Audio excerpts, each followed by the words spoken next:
Bad prose, what you gonna do when the Prose police are coming for you? Bad prose.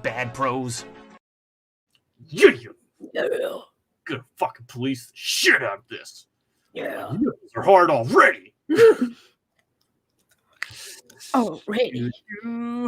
Already. Yeah. Alrighty. So. Oh my God. Right. Oh my God. This is Prose Police, and we're not generally the cover, man. This is Prose Police, and we're not generally in the business of critiquing covers, but I am. But as an artist, okay. This offends my sensibilities. Right. It's like, man, I'm pretty sure you could have came up with something a little bit more extensive than your pocket change. Or you're not to offend anyone, okay, because we both have Canva Pro, but it's not where you make your book covers. It's not. Oh, it looks like someone put a whole fucking 10 minutes of effort into this cover. Yeah. Jeez. Yeah. Fucking hell. It's like, yeah, that cover might have been fucking acceptable like fucking 30 years ago. Fuck. 30. No. Kate's like, nah. No. Alrighty, so for those of you who might be visually impaired, this is Miss Blackwood by author Alexa Wayne. So let's dig into it. Yeah. Skip the dedication. Let's we'll start with the copyright. No, I'm just fucking with you. Alrighty, so this again, nothing to do with the prose, but Jesus Christ, that formatting error right there, where half the page is blank on chapter 1. It's like what? Like who the fuck? That's okay. Bold choice. Let's see if it pays off for you. Chapter 1. Welcome. What? Oh, the comments said, "LOL, this was hand drawn." This was hand drawn.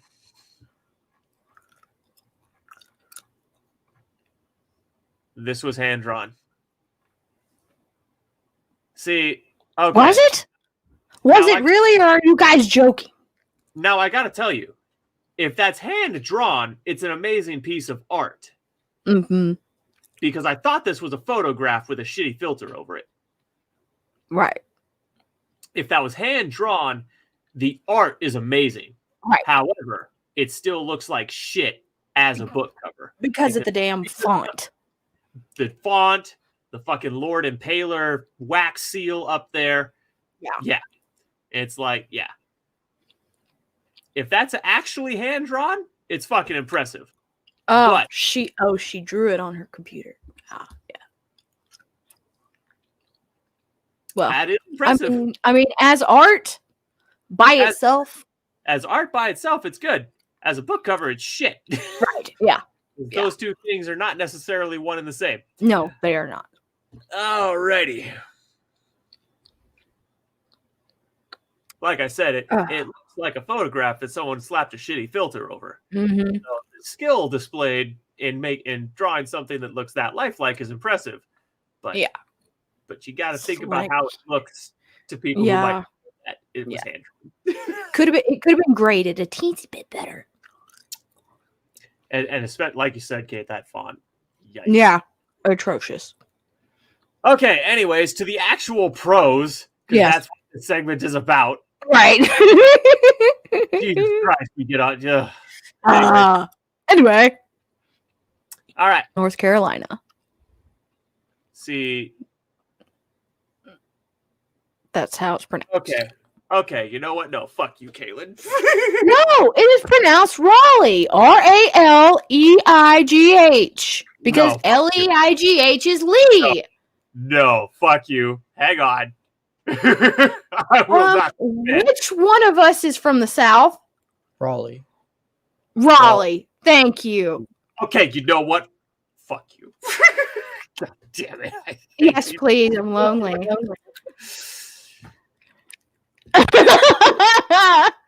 Moving on. The sun shone down her face and slowly wakened her from a deep sleep. She saw pale blue walls and elegant hardwood floors. That did not need to be that whole thing. Well, okay, actually no. This. I just want to know why these sentences just feel clipped. I don't know how else to say it. It's not necessarily It's like they got caught in a clothes dryer. Yeah. It's not, and I can't even say it's necessarily bad. That might just be a taste thing. The sun shone down her face. That's where the awkwardness is. It's yeah. Yeah, the sun shone down her face. So is the sun shining from her face? Like, is this what we're trying to see here? Well, the sun shone down. So yeah, I know what they're trying to say, but I'm just saying it's so awkward. Yes, it's awkward. The sun shone down upon her face. Right. Without that word in there, that sounds like fuck in my mouth. Right. It's like the sun shone down. Well, I mean, if I was as an actor, it could have been upon or simply on, really. Right.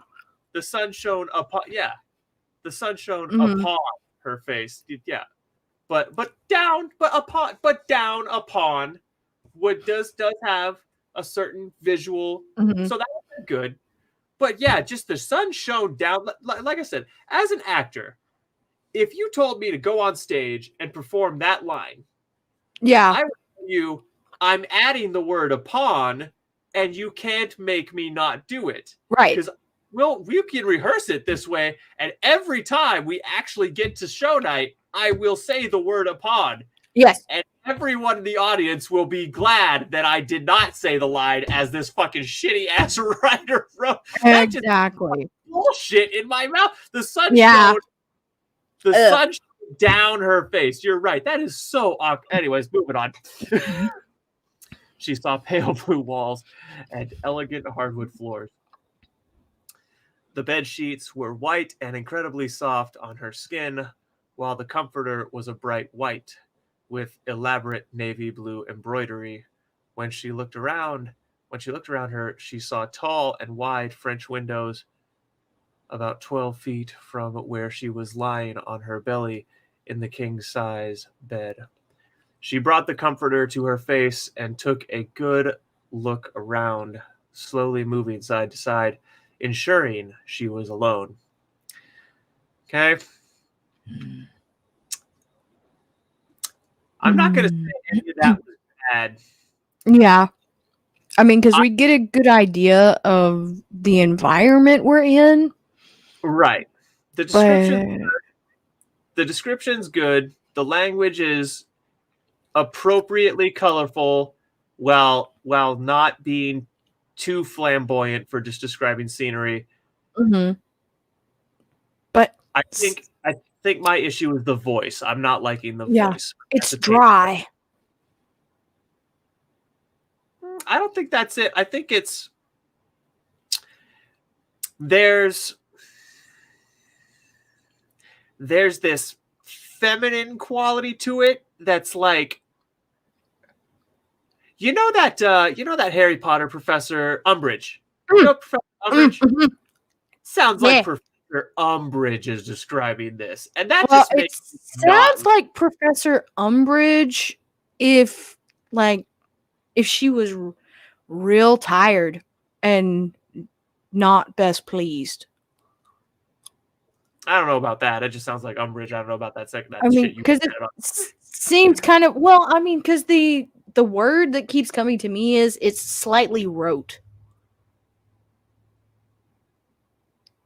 Like it doesn't have any gumption to it, almost. I'm not seeing that. That's a you thing, Kate. Anyways, let me get through this paragraph. What happened? What am I doing here? This isn't the room in my rental home, she thought to herself. Okay, that's pretty interesting. I like that. Yeah, except for like, yeah. Why so exposition-y? Yeah, I was about to say it on the okay, so I like the fact that we're now getting a question. This is honestly, actually, I will say so. Two things. One, it's exposition-y, like Kate was just saying. That could be worded so much more organically, and that should have been at the top, right? Like that should have been the hook. That should have been the fucking line. This thing about where am I? Why am I not in my fucking room? Again, worded more organically. Yeah. Would have made this that that would have been great. Yeah. And if you didn't want to make it the first line, you could have said she woke up to the sun in her eyes, and in a daze she peered over the edge of the comforter, and then had, what happened? Where am I? This isn't my room, Yeah. But now I want to be very clear here. The reason this does not sound organic at all, this isn't the room in my rental home, she thought to herself. No, she fucking didn't. No, she fucking didn't. No one is sitting thinking, this isn't. No one wakes up in a strange place and is like, this isn't the room in my rental house. No. They're like, this isn't my room. They're like, where the fuck am I? This isn't my room. Yeah, they don't say. No one thinks. Yeah, that sounds like bullshit. You're like, I just think extra extraneous details. Right. It's like have you ever interacted with someone who wasn't an AI? Yeah, have you ever interacted with someone who doesn't, perpetually speak suspiciously? Yes, I have returned from my friend's house that is still standing, and they are still alive. I totally didn't take a can of gas and a torch there. Right. No, I don't smell like gasoline. You're imagining things. What are you talking about? Oh, don't look in the trunk of my car. Why would you do that? Yeah, I mean, trunk of your car. Oh, you're right. That was a silly thing of me to say. Yeah, I'm because going to go to bed now. Yeah, because the trunk of my car is totally empty. Like a normal trunk of someone's car would be. Okay. Her name was Coralie Belfleur. Yeah, I'm going with Belfleur. And for the past 6 years, she had rented a summer house in North Carolina on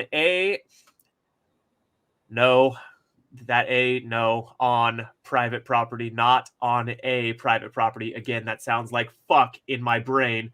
On private property. Yeah, because you don't need the A. And there's no, again, saying private property, it's like that is the least organic way to describe it. On a stretch of land, which was stunning. On a lot, that was stunning. On acreage, that was stunning. On a private property, Jesus Christ, that is awkward. Okay. The property itself belonged to a man who lived in the Bourbon House, a historic property with a very shady past. Now, there's nothing wrong with very shady past in and of itself. However, I am a fan of the line of thinking from Robin Williams in the movie Dead Poet Society. You can almost always use a better word than very. Yes. So, almost always a better word. If you're using very, you're likely being lazy. A historic property with a exceptionally shady past. Yes. And Mark Twain. Go ahead. Sorry. Mark Twain, I think he said it best. Whenever you are tempted to put the word very in your manuscript, instead replace it with damn. So that when your editor gets to it, they will delete the word and your manuscript will be as it should be. Yeah. Twain. He was a smart guy. I like that. One of the great American philosophers, if you don't mind me saying. Yeah. Coralie realized with a sigh of relief that she was alone. Reassured, she again looked around the bedroom and noticed a picture above the headboard. It depicted a foreign land with the Poneri castle of Romania. She remembered. Okay, there needs to be a comma there after Romania. Yep. Yeah, Romania. Yeah, my bad. But yeah, there needs to be a comma there. That doesn't flow right without a comma. So with the Poneri castle of Romania, comma, she remembered seeing an image in an ancient history class she took back in college. I'm not sure that the narrator needs to justify why she knows what that castle is. Yeah, I mean, if you're trying to do foreshadowing, this is awkward. Yeah, there are other ways you can do foreshadowing that are not like this. Well, she can see okay, so let's dig into this a little bit more. Coralie realized with a sigh of relief that she was alone. Good. Mm-hmm. Reassured, she again looked around the bedroom. Excuse me. I'm having some digestive problems today. Mm-hmm. Bear with me. Reassured, she again looked around the bedroom and noticed a picture above the headboard. Good. It depicted a foreign land, comma, with the Poneri castle of Romania. She remembered seeing an image in an ancient history class she took back in college. Period after Romania, delete the rest of that paragraph. Lose absolutely nothing. Narrator doesn't sound extraneous. Yeah. Doesn't read like a pile of shit. Caitlin, anything to add? Yeah, because we didn't need that, and that detail is something that maybe we could have found out later in a conversation she was having with someone. Right. That is a class. Yeah, that's actually a good point, Kate. That is a perfect example of an author telling when there's an opportunity to organically show. You could, as a writer, you can invent opportunities. That's literally what storytelling is. You invent opportunities. So yeah, she should have invented an opportunity. If that detail was so important that it had to be in there, she should have invented an opportunity to tell it, or to show it instead of tell it. Yeah. And for that detail, dialogue probably would have been the best place. I agree with you. Okay. She sat up on the bed and noticed the old wood furniture the room contained, an armoire placed on the left against the side wall, and 2 bedside tables on each side of the bed. No problem. A Bible rested on the one by her side, while the other carried a Phantom of the Opera novel. Okay, a Phantom of the Opera novel. That sounds like there's more than one. A copy of the Phantom of the Opera. Yeah. I mean, but this is 2017, so it could have been one of those like right to market trash retellings of, hey, we're gonna smooch I guess this anachronistic retelling of Phantom of the Opera. That's a stretch. Hey, Kate, fix your mic again. Okay. But yeah, that reads like, again, like a slap to my face in terms of contextual syntax. That sounds like shit. Is that better? She gathered all the courage she could. She gathered all the courage she could spare, and looked beneath the sheets. To her relief, she saw that she was dressed as she has been the day before. Okay, if this is self-edited, get an editor. If you have an editor, Jesus fuck, you need a better editor. As she has been the day before. This is rookie shit, people. She's dressed as she has been the day before. the day before. This is rookie shit, people. And I'm sorry. I'm guilty of shit like this too. For context, when I get really sleepy and I get slamming away at the keyboard, I do shit like that. It's like, but I mean, unless you find it when you edit. Yeah, I mean, unless you're implying she was dressed as she has been the day before because she was not dressing herself. I mean, implying that somebody else was dressing her, but that's a stretch. Yeah, I doubt. Well, to her relief, she saw that she was. These are the clothes that she put on. That should be had then. Yes. There's no question. That needs to be had, and that's something that. Oh my. Anyways, okay, moving on. She wore a pair of dark gray jogging shorts, a white tank top, and a pink zipped hooded sweater. You could just say yeah, if it's a hooded sweater, it's a hoodie. So you could, is there really a difference between a hooded, Caitlin, you're a woman, tell me, is there a difference between a hooded sweater and a hoodie? I mean, I guess if she was implying that it was knit as opposed to being just like an actual hoodie. But I've never seen anything that was knit that had a zipper.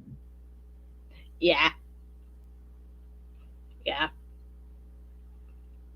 Okay, so the description of either what I don't like it. Should have been revisited and made more clear, because that I'm like, what the fuck? What? Anyways. So great was her relief at being clothed, she chuckled softly. Why am I here? How did I even get here? Unless this girl is just used to waking up in strange places all the time, she was having a stronger reaction.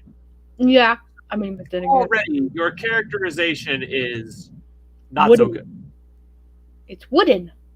Yes. As Mason would say. Coralie put on her running shoes that were resting by the bed. At the moment she was about to stand up, she fell to her knees, an excruciating throbbing in her skull. Like a blacksmith's hammer. There's that comma should not be there. Like a blacksmith's hammer was banging against her head. That's all one thought. Yes. Take that comma out of. Oh my God. Yeah, take that comma. Okay. Excruciating. She dug her fingers against her skin on each side of her face and grimaced as she firmly closed her eyes, wanting to never open them again. Ah! She screamed in horror, for what awakened in her was an undeniably unsure memory. Undeniably unsure that, if proven true, would change her life forever. Wait a minute. Undeniably unsure. Undeniably unsure. It's like I cannot question how uncertain I am. Right. I am undeniably unsure. What the fuck? I am undeniably unsure about this. Okay, so if it's undeniably unsure, how do you even know it's a memory? Right. It's Undeniably unsure. That sounds like maybe you're drugged, right. and you might have had a really weird thought pop into your head. That would be my guess if I woke up in a strange place and I suddenly had a fucking like shooting pain go through my head and a Right. memory came with it. I would think, oh, great, I've been drugged, not an unsure an unsure memory. I mean, so you're not even sure you're actually having it's going downhill, folks, and we're only 2.5. We're only 1.5 pages in. And Undeniable. And let me just say, undeniably unsure. Kate, let me just say this, okay? I just want to say this. Just let me, and then you can hop in. Let me make a point about undeniably unsure memory. Oh, you grabbed a thesaurus so you could alliterate a little bit. Good fucking job. Undeniably unsure memory. What? I'm sorry. If it was in isolation, I could let it go and be like, oh, that's a little weird.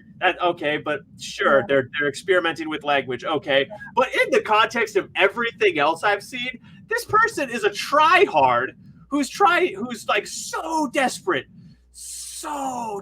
to be seen as a master of prose. When if you just look past the initial layer, it's like, oh my god, this looks like an angsty teenager wrote it. An angsty teenager who got C's in English. It's like, baby, you need to read more. What were you gonna say, Kate? Oh, I was just saying, I mean, undeniably unsure, that implies already that you don't even know if it's a memory. So, I mean, the logical idea would be that the person would think that they were tripping. Right. Not that they were having a memory. So, any person would be like, I woke up in a strange place, now I have a migraine, and I'm getting something that I don't know if it's a memory. I've been drugged. That would be 99.99999% of people, if they thought about it for 2 seconds, would come to that conclusion. Yeah. Again, the characterization so far is terrible. This person does not feel like a person. They feel like a character in a book, and not a great book. Yeah. This is Oh my god. It was a dream. She cried as her body fell forward, her hands touching the ground. It had to be, please God help me. What? Wait a minute. What? It was a dream. What happened to be a dream? Right. Well, okay. So in context of the paragraph before, the unsure memory. It was a dream. She cried as her body fell forward, her hands touching the ground. It had to be, please God help me. It's like, what? This, What? You know what this book is suffering from, Caitlin? I'm confused. As an officer of the prose, you know what I accuse this book of? What? Being trapped in high school drama class. Because Jesus Christ. It was a dream! Like, are you fucking kidding? Oh my god. It's like, okay, so is this person relieved Right! that the thing that happened before was a dream? Or it's like, you know what? No, we're going to keep going. I want to keep digging into this. This is... Yeah, because this is good. It had to be, please God help me. Oh, you know what, Caitlin? What? In the spirit of reading the book in the true voice of the narrator, oh God, the floor became wet as her tears poured down her cheeks. Resting on the hardwood floor, she allowed the tears to fall unchecked, full of terror and sorrow. So, like, she soaked the entire floor with her tears. What is this, Alice in Wonderland? I really shouldn't have cried so much. Oh, This little, like, Halloween R.I.P. May 30th. Okay, so we wake up. Hang on. We have this little Halloween doomahickey thing. Oh, God. And she's We start June 2nd, and then we go back to May 30th. No. Okay. Okay, no. I need to get this out. Look, folks. If you're going to ask the reader to come along on complex plot structures where you jump back and forth through time periods, you had better display a mastery of language that really convinces me that this is going to be good. Yeah. Because that is such a tired, overused storytelling convention that was used by a few greats. Mm-hmm. Like the novel that fucking Dreamcatcher was based on. I think the novel was called the same thing. Perfect example of a masterwork of fiction. Okay, well, no matter how you feel about that story, undeniable, very compelling novel. Mm-hmm. Okay, got a lot of attention for a reason.